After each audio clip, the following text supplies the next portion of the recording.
Jon Snow. Some think he's boring or a little emo kid. Some outright hate him. But many love him, and a large amount of people consider Jon the hero of the A Song of Ice and Fire series. But is he a hero?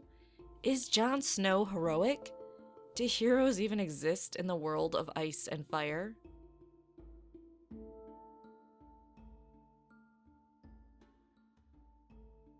Sure, we could look at Jon Snow and think, well, he's likely a secret prince, he's unusually smart, good-looking, very moral, good fighter, liked by good-leaning characters, has a super rare sword that can kill the special baddies, has a rare animal that is loyal to him, essentially has magic powers through being able to warg, is charming, great natural leader, one of the few main characters actively fighting the big threat, and is probably going to be fulfilling a prophecy. Sure, that's fantasy hero crafting 101.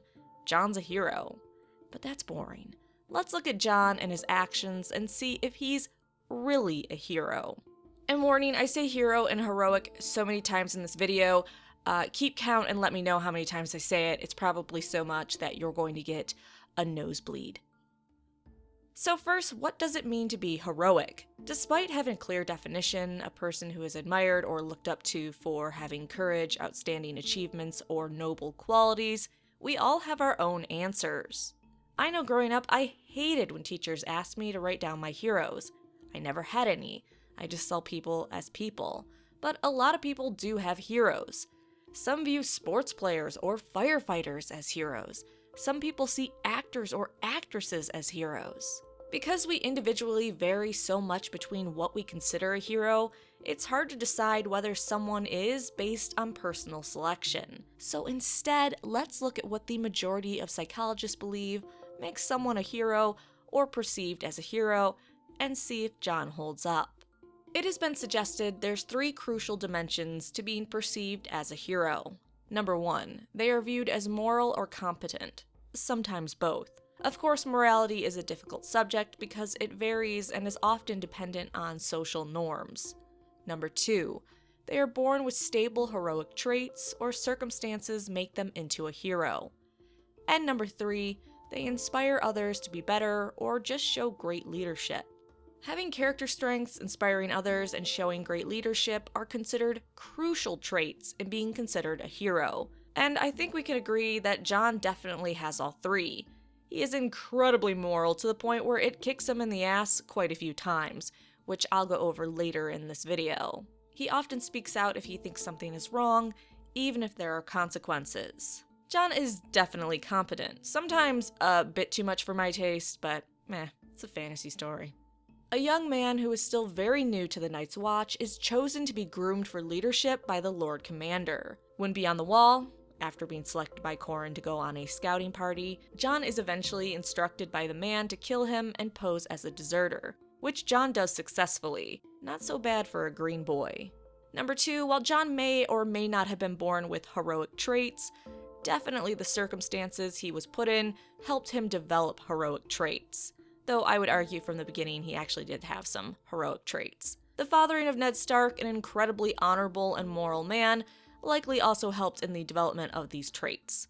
But regardless of whether Jon was born with these heroic traits, Jon is definitely thrust into circumstances that make him a hero. The others are coming back, the ranging beyond the wall, joining the wildlings, defending the wall, becoming Lord Commander, and so on.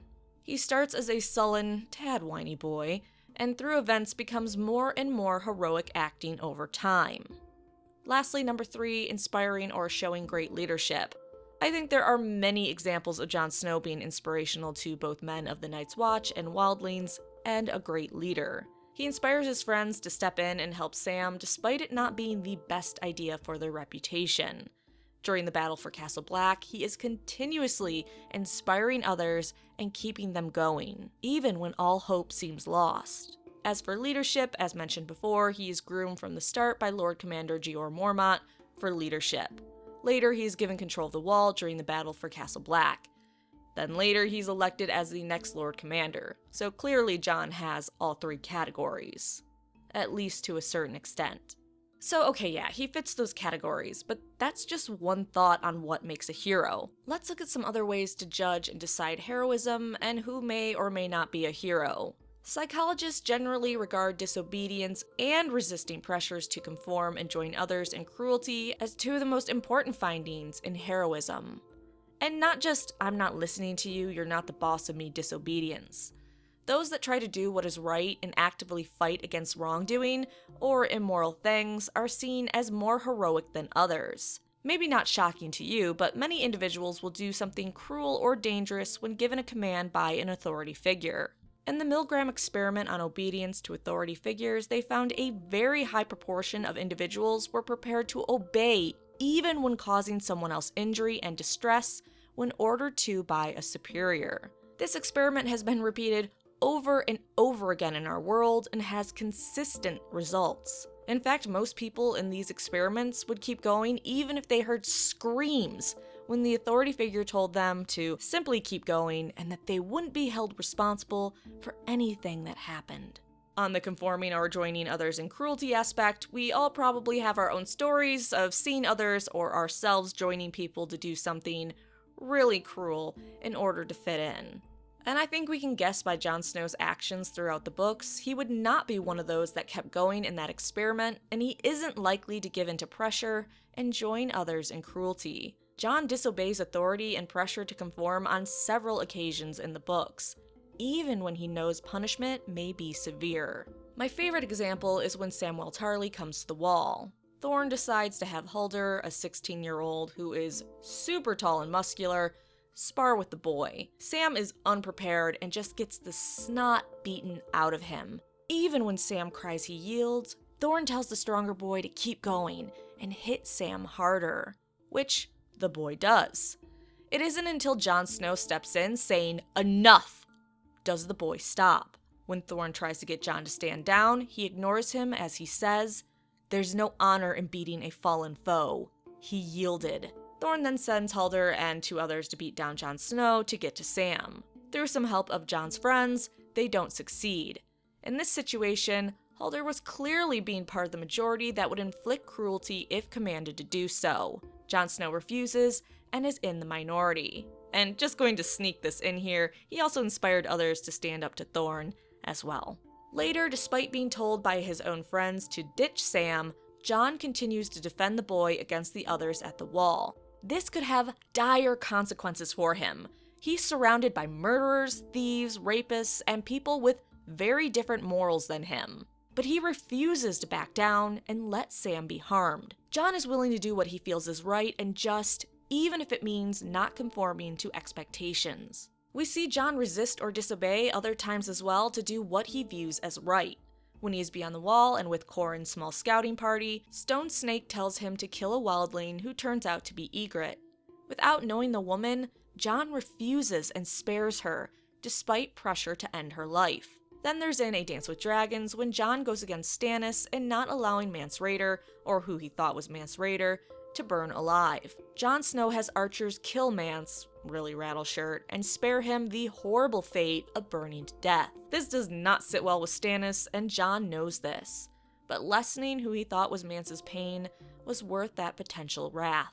So most psychologists agree this ability to resist conforming to actions and disobeying authority on things that go against one's ideals, code of conduct, and moral values is a quality most heroes share. And we can see that Jon definitely has these qualities.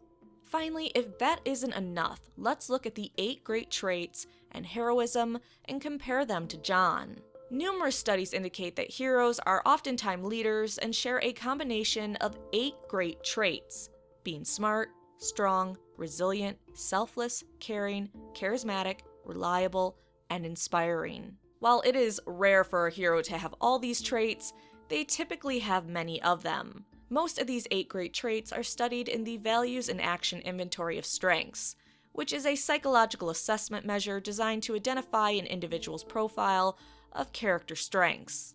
This is broken down into 6 classifications of strengths: wisdom and knowledge, which includes creativity, curiosity, judgment, love of learning, and perspective; courage, which includes bravery, perseverance, honesty, and zest; humanity, which includes love, kindness, and social intelligence; Justice, which includes teamwork, fairness, and leadership. Temperance, which includes forgiveness, humility, prudence, and self-regulation. And finally, Transcendence, which includes appreciation of beauty and excellence, gratitude, hope, humor, and spirituality. Dana Klazanen, an award-winning psychologist, believes Jon possesses many traits in these areas. So let's briefly break down Jon by these 6 categories. I say briefly, but I don't think it's briefly. I'm so sorry. Number 1, wisdom and knowledge.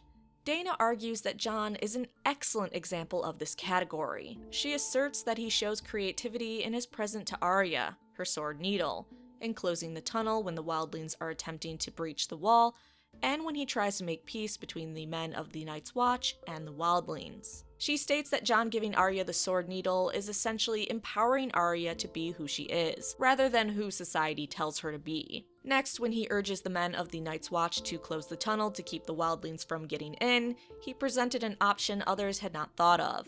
Lastly, when he urges the Black Brothers to make peace, he's coming up with a solution that is unthinkable by others. Peace with the people they've been at war with for hundreds and hundreds and hundreds and hundreds of years. Dana also believes that Jon shows strong use of both judgment and perspective. He often thinks things through and can see the merits of either side. While this isn't always the case, Jon tries to not let emotion cloud his judgment. We see him struggle with this when his family home is taken and he believes his sister Arya is in the hands of the Boltons. He reminds himself that he is a brother of the Night's Watch and he cannot put his brothers at risk for his own blood, though he does crumble in the end. Also, he can listen to and deal with the wildlings, something many crows cannot even begin to fathom. Number 2, moving on to courage. Jon has no shortage of bravery. He stands up to Thorne on many occasions and is eager to go out and prove himself. He leads others in battle and keeps going in the face of danger, even endangering himself to help others, such as when the White attacks Lord Commander Jeor. Later, when Jon Snow becomes Lord Commander, despite the danger, Jon goes with the new recruits to swear their oath, even when others insist that he should make them do it at the Sept instead. He decides the danger is worth allowing the recruits to swear their oath to their chosen god. Jon shows perseverance in keeping his oath to the Night's Watch. Mostly. He gives up a woman he loves to fulfill his oath.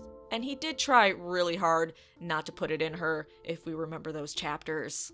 That was just way too much temptation for a virgin teenager. Jon demonstrates honesty and integrity when he refuses to fill his dream of being legitimized. He turns down Stannis Baratheon's offer to make him a Stark and Lord of Winterfell in order to show this integrity. Lastly, zest. Jon is solemn, but he does have excitement for life. He wanted to be a ranger, he wants to live, he wants excitement. Number 3, humanity. Jon demonstrates love for others over and over. Very soon after arriving at the Wall, Jon hears of his family going to war and his father being held prisoner at King's Landing on charges of treason. His love for his family makes him want to leave the Night's Watch to help them.